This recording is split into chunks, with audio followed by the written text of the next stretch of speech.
Beaucoup des gens qui viennent aujourd'hui visiter la mine ne sont pas vraiment conscients de ce que signifie ce paysage, de la mort qui rôde ici, de la sueur versée, du sang, des histoires de cupidité. La vie ici était assez proche de celle que nous montrent les films tournés dans l'Ouest américain. C'est un drôle de sud, une bien étrange Espagne, ni tout à fait l'Andalousie, pas non plus la côte catalane. Avec sa terre craquelée par le soleil, ses étendues d'eau rougeoyantes, ses collines déchiquetées. La communauté autonome de Murcie donne parfois l'impression de se situer sur une autre planète. Entre le cap de Palos et Massarone, ce coin méconnu de la péninsule interpelle par ses paysages factices, tout entier façonnés par la main de l'homme.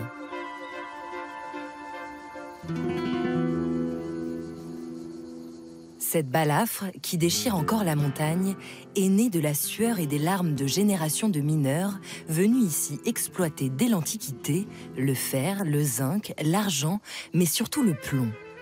Un métal dont l'extraction est des plus délétères pour l'homme, comme pour la nature. Une histoire rouge comme le sang et la souffrance, ayant engendré ici une puissante culture ouvrière. Entre terril et flamenco, western et lutte des classes. Une histoire au moins aussi vieille que celle de la mythique Carthage, cité phare de l'Antiquité au nord de l'actuelle Tunisie. Les premiers écrits indiquent que des marchands phéniciens de la ville s'intéressent déjà à la région, observée depuis leur navigation au long cours, le long de la côte espagnole.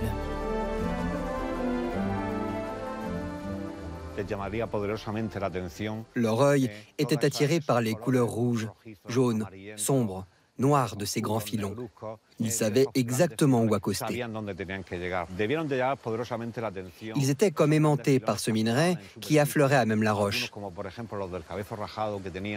Certains filons, comme celui de la montagne Pelée, s'étendaient sur 16 mètres de long et pouvaient être hauts de 500 mètres. C'est autour du cap de Palos que le ratio plomb-argent est le plus important. Chaque tonne de plomb contient entre 3 et 6 kilos d'argent. Car tel est l'intérêt du plomb. Outre son usage alors très répandu pour les canalisations, il contient le précieux métal. De quoi attiser la cupidité des Romains. Les légions de Scipion l'Africain s'emparent du gisement au IIIe siècle avant Jésus-Christ et bâtissent un réseau de voies connectant les mines à la Via Augusta, la grande route commerciale qui ceinture la côte de l'antique Hispanie et la relie à Rome. Nous nous trouvons sur une des portions de la chaussée qui reliait la baie de Portman au cap de Palos. Autour de nous, il y a plusieurs gisements miniers. C'est par ici que passaient tous les transports de minerais. Il y avait des gens qui lavaient le minerai, d'autres qui le fondaient, puis chargeaient les mules. Ils partaient comme ça pour Rome, chargés de lingots.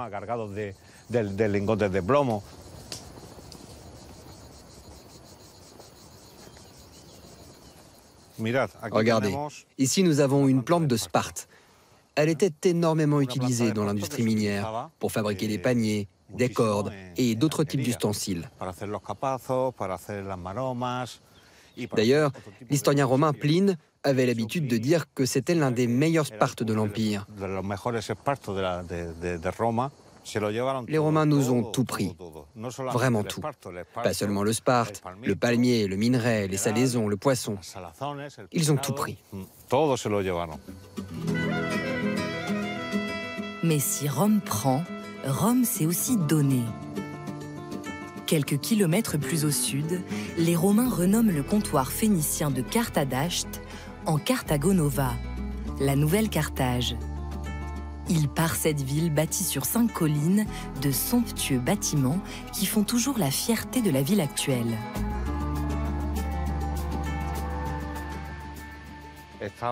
Nous nous trouvons dans le théâtre romain de Carthagène, probablement un des monuments les plus emblématiques, pas seulement de l'époque romaine, mais de toute l'histoire de la ville.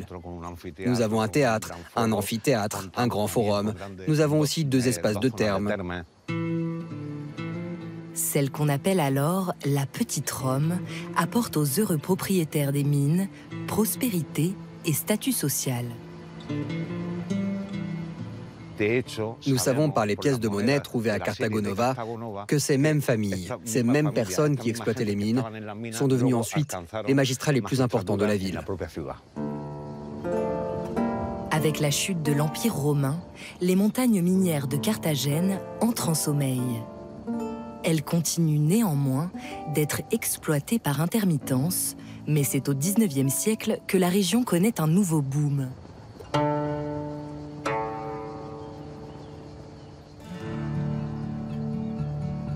Alors que l'Europe vit sa révolution industrielle, de nouveaux filons y sont découverts et attisent toutes les convoitises.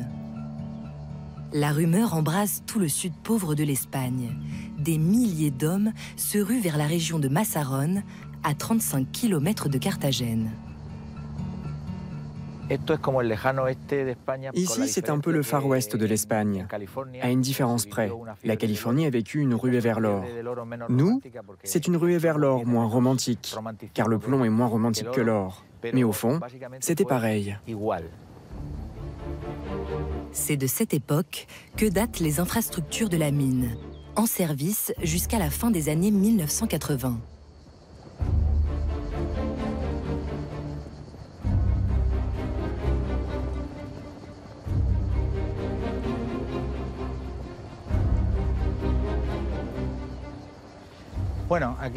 Ici, nous avons ce qui reste du puits de mine, nommé l'impensable, sa machine à vapeur et son palan.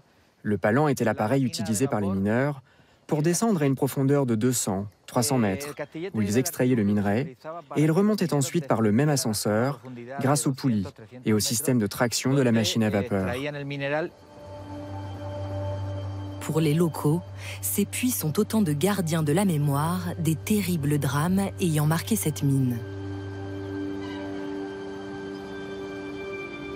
Le 16 février 1893, il y a eu une explosion de dioxyde de carbone au niveau 8, à 300 mètres de profondeur.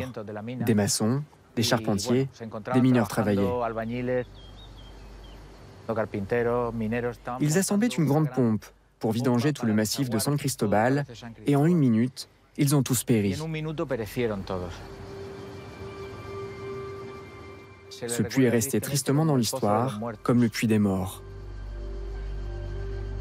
Malgré les dangers, les travailleurs continuent d'affluer, passant au pic de son activité de 4 000 à 30 000 habitants. La vie ne tenait qu'à un fil, ce qui explique pourquoi, lorsqu'il sortait de son trou, le mineur se comportait un peu comme un sauvage. Il jouait, il buvait. La prostitution était courante. Un cocktail explosif avait comme conséquence beaucoup de délinquance. On avait souvent recours aux armes à feu. Si à Mazarrón, l'exploitation minière a finalement été confiée à de grandes compagnies européennes, dans la ville voisine de la Unión, les concessions ont d'abord été confiées à de petits propriétaires. Et au fond de la mine se développe toute une culture ouvrière propre à ce sud de l'Espagne. Bajo a la mina pensando si yo volveré a salir. Ay, mientras bajo voy rezando. Y cuando vuelvo a salir, ay, me paso el tiempo cantando. Oh, oh, oh, oh. Ici, il reste une barre à mine qui subsiste à l'exploitation de cette galerie. Pendant qu'un mineur tenait la vrille, un autre frappait dessus avec une masse. Il disait «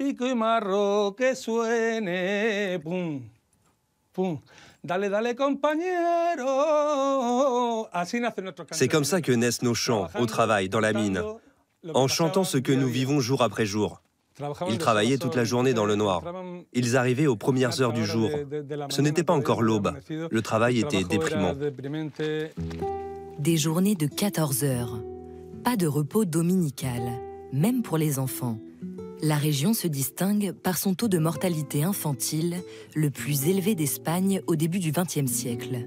L'exploitation du plomb faisant souffrir les corps autant que la misère.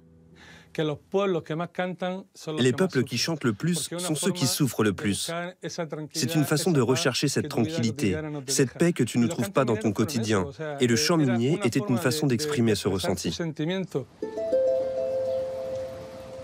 Et tandis que les plus malchanceux font de ces chants l'étendard de leurs revendications, les plus fortunés entrent dans une compétition.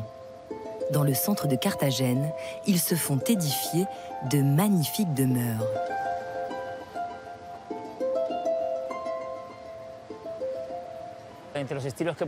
Parmi les styles qu'on peut voir, il y a du néo-arabe, du néo-égyptien.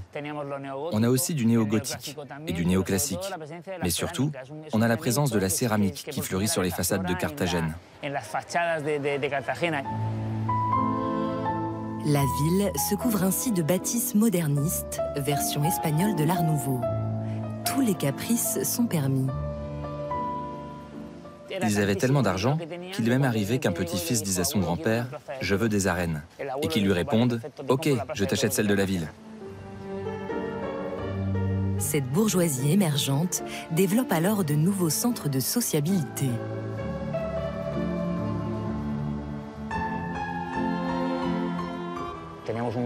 Nous avions un casino, un cercle militaire, un club de régate.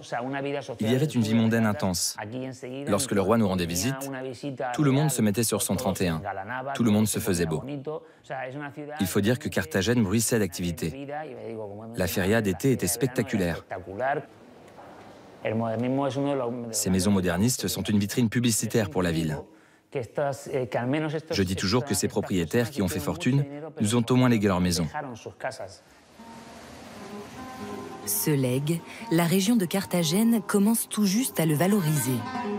Jusque-là surtout connue pour son arsenal militaire, siège de la mythique Armada, elle prend peu à peu conscience de la culture singulière que cette histoire a fait naître, symbolisée par ce flamenco aux accents sociaux.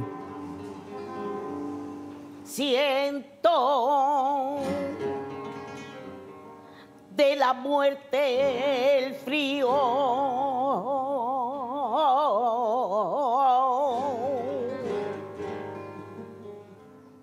Quiero hacer fuerza y no puedo. Ces chants sont notre fenêtre sur le monde. Ils ont permis à notre région de se faire une place. Ce ne sont pas des chants sortis de nulle part, qui racontent le bonheur. Ils sont nés de nos peines et de notre tristesse. C'est ça le chant de notre terre.